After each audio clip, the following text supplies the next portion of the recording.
Hi everyone, in this video I will show you how to use Jasper AI for a YouTube script. So first, step 1, you have to log into Jasper. You can visit www.jasper.ai.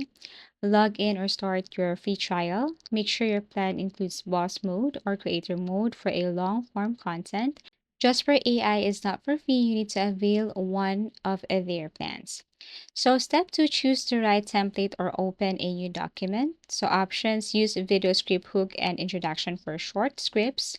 Use video script outline for structured content, or go to documents and start from scratch for full control. Now these features, you can see that inside Jasper AI. There's a tool there, or there's a feature there. Now step 3, you can use Jasper chat or command. So you can use this command that I'm about to show you right now. Okay, so this is what it looks like. Write a full YouTube script for a 5-minute video titled 10 Habits That Will Change Your Life. Use a motivational conversational tone. Now, the good thing about this Jasper AI is you can include the target audience, for example, 18 to 15 or women, men, something like that. You can also add format, for example, is it guide or how to style? And you can ask or add a tone. Is it friendly, professional? Everything is up to you.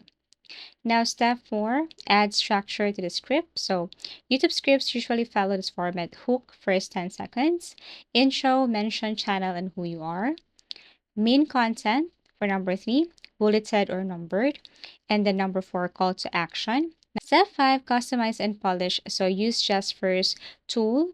Inside Jasper AI, there is rephrase, expand, or tone adjuster. All you have to do is to select and then make it sound natural, like how you talk on camera. Add pauses, emotions, and even YouTube timing cues.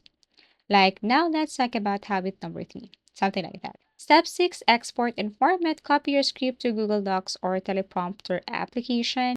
Practice reading it aloud and tweak awkward phrases. Add any B-roll or visual suggestions if needed. Thank you for watching and see you again in our next video tutorials.